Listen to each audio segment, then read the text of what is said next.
Do you love the idea of personal growth but find the practice of it exhausting? We get it.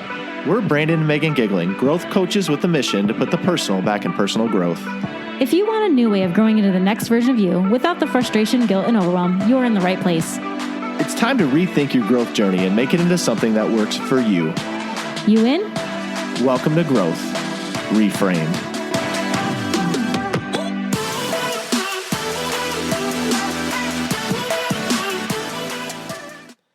Hey, y'all. Welcome back to another episode of Growth Reframed. We are so happy you're here. Whether you are watching us on YouTube, I always want to say hello, or you're listening to us on any of the audio places you can listen to us. Either way, we're pumped that you found us, and we can't wait to have you join in this conversation with us. Today, we are going to talk all about cultivating resilience and the importance of just working through hard things, because a lot of times I feel like they can tear us down. And in a lot of ways, though, it's how we can build ourselves up to, not sound cliche, but like a brighter, better future. First of all, I think as a society, we are really, really bad at doing this. We are just teaching our kids just terrible, terrible things about resilience. We're not telling them how to do it. We're not telling them that they should be pursuing it. We are just kind of letting them give up anytime they want to, just a society, just my opinion. And I think it's a dangerous place to be, because while we're busy not teaching our kids and not practicing it ourselves, we're just setting ourselves up for just disappointment over and over again. Because at the end of the day, if you don't kind of fight through it, you might have a hard time getting some good momentum, some good results, some good things happening to you if you just want to give up at every twist and turn of the plot. Life is a journey, guys. It's not meant to just be smooth. It's kind of going to twist and turn and throw some things at you along the way. Resilience is how you get through that. Resilience is how you keep on pressing on. Right. And resilience, by the way, is not like, it doesn't mean it's going to be fun. Doesn't mean it's not going to suck sometimes. Of course it will. And one of the things that just comes to mind as you're saying that is, I'm not going back on what I've said of the fact that you can quit things if they're not serving you anymore. Like, you can move on once you've given them an honest try, or you know that it's just not working for your life anymore. But like you're saying, Meg, we're just giving everyone the easy out. Well, if it's not perfect and kumbaya at all times, then we're just going to move away from it. And, oh, well, you don't want to do this? Cool. Well, you tried it for 0.5 seconds, so you don't have to. And what I often tell you that sticks out in my mind with our own kids is, what is that teaching your kid when they get out into the real world? Or what are we teaching other adults, by the way, if that's the attitude we have when we go out into the real world? Like, how are we ever going to be able to get through anything in this life? Because life is freaking hard, y'all. Any of you who have lived in it, which if you're listening, it's been a long time. I don't even know why I said it that way. Maybe it hasn't been a long time, but it's been a while. You know that life is hard, that life is a challenge. And in the moments, the problem that I find for me is in the moments where things are challenging, when things are hard, my negative voice comes in, my everything comes in and says, like, I should get away from that as fast as possible. The quicker this can get over, the better. It's miserable. And look, I know people are dealing with all kinds of stuff today. The people coming to this podcast, listening in their ears right now, they are dealing with some stuff. I know, just because I interact with a lot of people, and I just know from living this life that I deal with a lot of stuff on a daily basis. It doesn't make it easy, but I know that in the moments where things have been the hardest for me are the moments where I've grown the most, which I know a lot of people don't even want to hear that, because when you're in the midst of it, trust me, I know when people told me that when I was in the midst of it, you don't want to hear it. But if you can think back and be a little bit introspective on the times where that did happen, you're better for it. You're better for it in a lot of ways. Not always, by the way, but building up that quality to be able to be resilient is one of the most powerful things you can do. Because in the face of challenges, in the face of adversity, when you build that arsenal up to show yourself that you are capable of doing it and capable of pushing through, that leads you down a path to know that the next time it happens, and it will over and over and over again in this life, you will have the power to work through it. It doesn't make it easy, but it makes it a little bit easier. Yeah, it sure does. I'm just thinking about how many times I have wanted to give up on a job, or even with us, like personally in our relationship, how many times it's felt really hard to be married, and how many times it's felt really hard to have a relationship with another person, whether that's a romantic relationship or a friendship, and how many times you gotta just push through it just a little bit to find the blessings on the other side. And I just think back to all these moments in my life where I would not be sitting where I am today had I not been brave enough to be resilient, had I not been brave enough to push through. Because it does take bravery, guys. Like, you have to have it in you. You have to be brave enough to try it and to be uncomfortable for a minute, to get through to those blessings sometimes, because they're not easy to come by. They might take some work, they might take some time.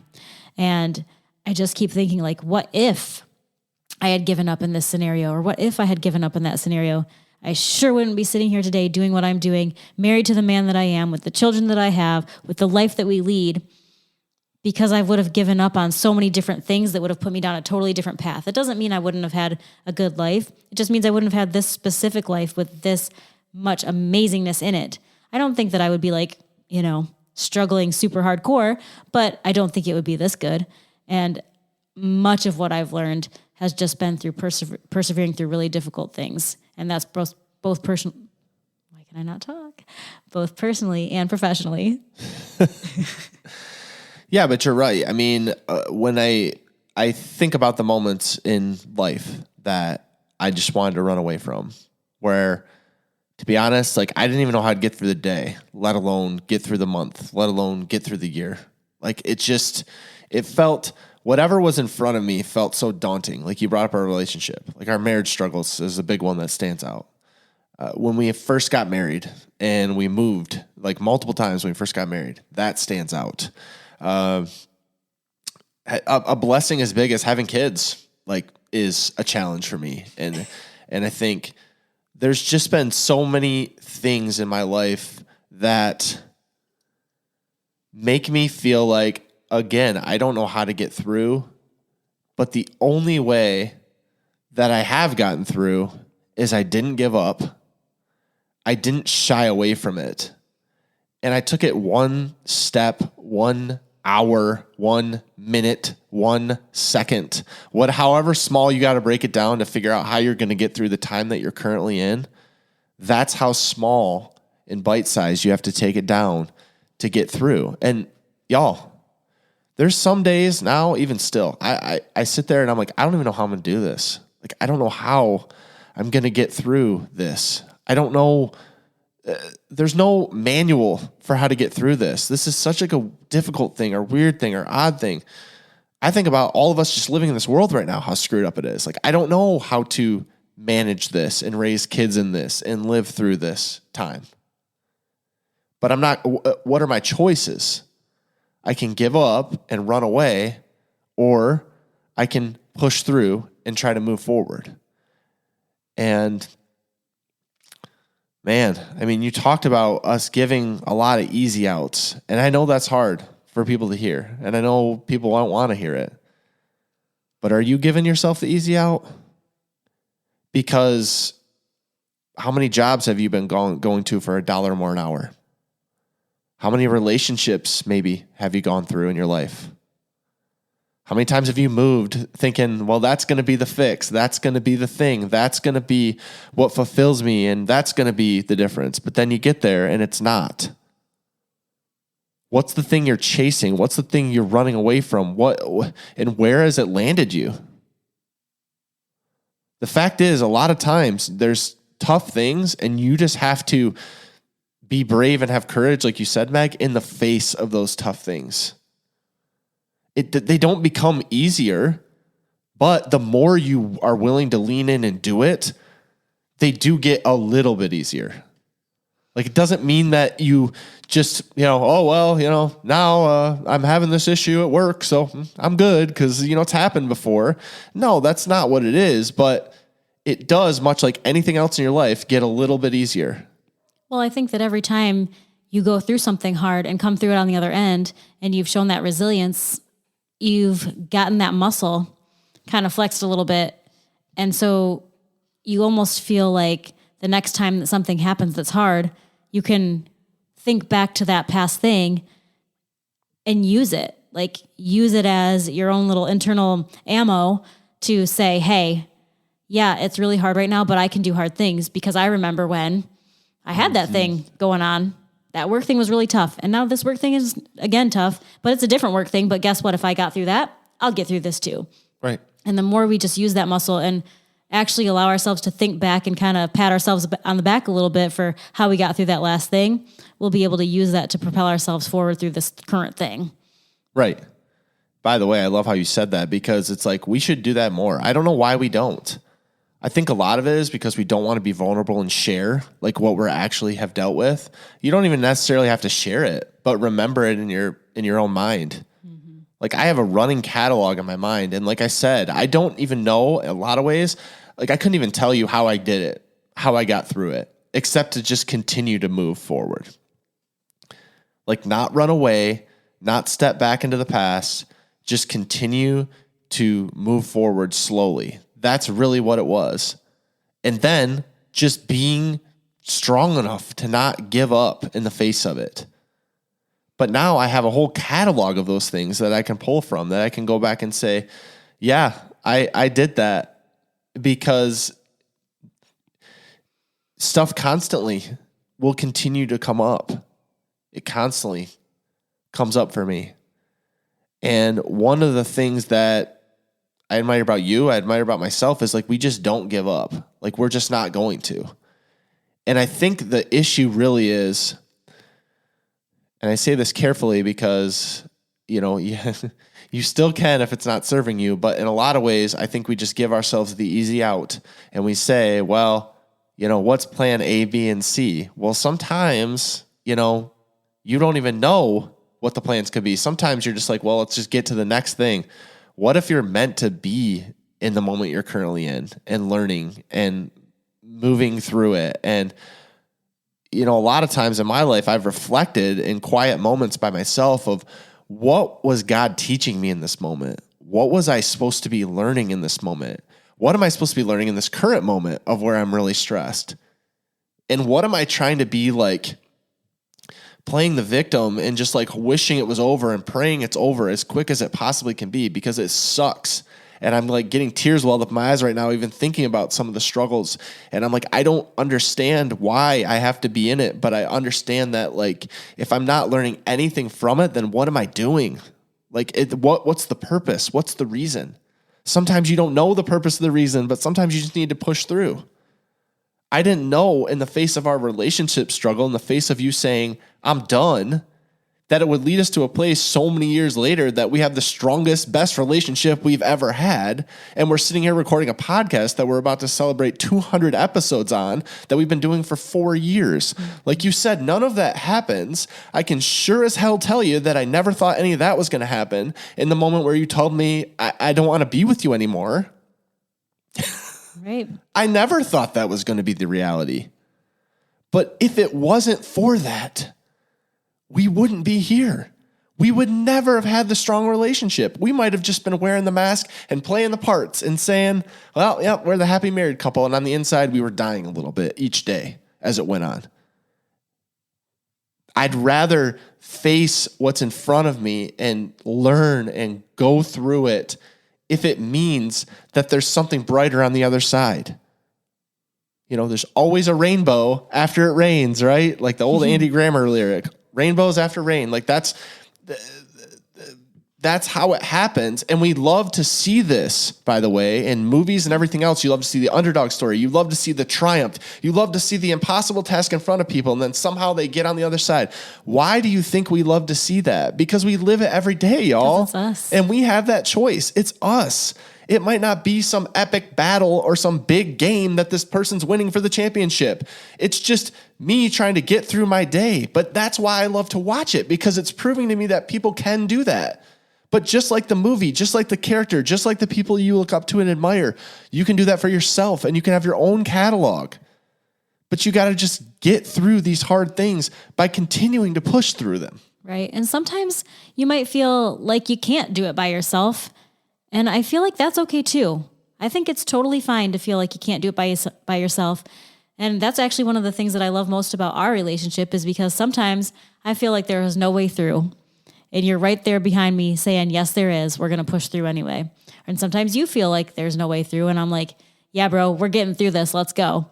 And I think that even if you don't have a spouse or somebody that's right there that can be your cheerleader, there are other people in your life that you can lean on, and you can maybe find a therapist or somebody that can help you through these hard times, because you shouldn't have to do it on your own and be your own support coach and be your own everything if it's just too much for you to bear on your own. You can get resilience even with help. It's not something that you have to do completely on your own all the time. You're able and should allow yourself to have somebody right there alongside of you that will help you to get to the blessings on the other side, that will help you be able to see through this pain to what might come later. And that doesn't mean it's going to be quick and easy. In fact, it's probably not going to be quick and easy. It's probably going to be pretty terrible for maybe a long time, but it doesn't negate the fact that there will be a other side, that there will be something there to look forward to, that there will be something there to come back to, and it's worth it. Yeah, I think about recently I had posted over on social media about like being vulnerable and how we live just like in a fake world where no one's really honest, and we have a lot of surface level conversations. And from that post, like I had a couple people that said some pretty deep stuff. Like one person was just like, well, I'm a burden to everyone. Literally, I'm a burden to everyone. And someone else was saying that they tried that and it didn't work. And, you know, that basically people were mean to them, rude to them, judge them, whatever. You can get to a dark place. You can feel like you're a burden to everyone, but I promise you, you're not. You're not. You could have told people that did turn around and do the wrong thing. That doesn't mean that you never tell anyone anything again. That doesn't mean, like what you were just saying, Meg, about finding the right people, the right community, the right person you can trust, whether that's personal or professional in a therapy type situation. Don't give up because one person burned you. Find the right person. Those people, whether they're in your family, whether in your life, whether they've been in your life for a long time, that doesn't mean that they're your people. Maybe they're not the people you need to share this with. Maybe there's someone else.